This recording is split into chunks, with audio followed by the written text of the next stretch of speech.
Hi, my name is Mark.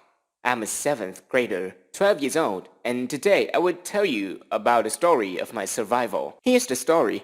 I played the game through the night. I didn't go to bed until 7 a.m. in the next morning. By 11 at noon, my mother woke me up to go to school for my afternoon classes, and I was forced to get up with my puffy eyes to go to school. Imagine if my mother knew that I was playing games until 7 a.m. today, she would be ready to take me directly to the door of the hell.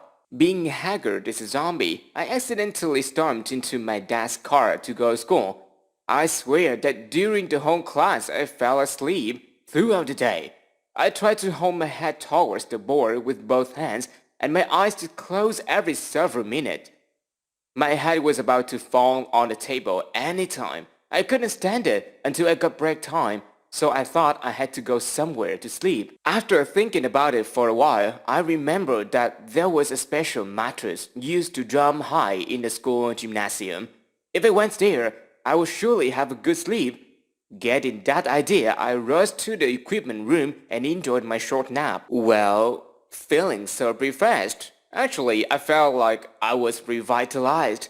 But why was it so dark in the room? I frankly got up and looked out the window. It was already dark. Oh God, the only light that existed in this room right now was the moonlight, because the school's power had completely gone out. Looking around, the scenery was scary. I saw that everything was pretty dim. Sometimes I heard the insects roaring at the backyard of the school. I just dared to lie there quivering, and suddenly my head was against me then. I recalled all the ghost stories that I had read. The white shadow suddenly appeared with the sound of the wind, the sound of the door creaking, and all the creepy things. I was so scared that my body was shaking. I had to reassure myself by reciting a few sutras. Taking a deep breath and exhaling, I gradually calmed down. I searched the door of the equipment room when the tragedy was piled up again. The door was locked. Oh my God, I forget that the school always locks all the rooms every night. But the security guard is so blameworthy. Why he automatically locked the door without checking whether anyone was in there or not? So I had to be in this situation. I collapsed at the door because I didn't have the courage to go anywhere. Suddenly, I heard a strange sound. Uh, uh, I panicked to look around, but didn't find anything strange. The noise was louder, and I felt so close to me. I looked down and then I could listen to my stomach scratching very clearly. That's crazy! At this scary moment, I was still hungry. Lying still for a while, I felt like I was starving. I checked my pockets and it was lucky to find a sausage left over from noon. I took a small bite to calm my scratching stomach. The wind was getting more and more cold, and I took the courage to crawl to my left, which was about 30 meters far away, to get some hard cardboard boxes to cover my body. Lying huddled in the draft paper, I had time to think about my parents. They must be looking for me right now. I even left my bag in the classroom. My bag there, without my presence. Everyone should have thought I had a problem and searched everywhere, right? My mother's anxious by nature, which would shock her to a heart attack if she met me in this situation.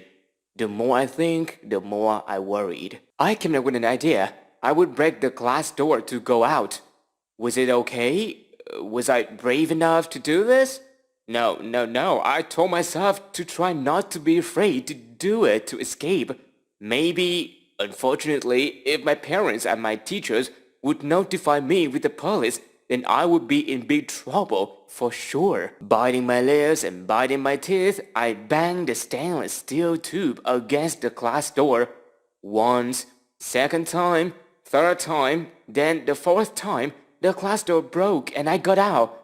I cried, running to the school gate, climbed the fence and headed home. My house was still with the lights. My parents, my homeroom teacher, and all my family and my grandmother's family came too.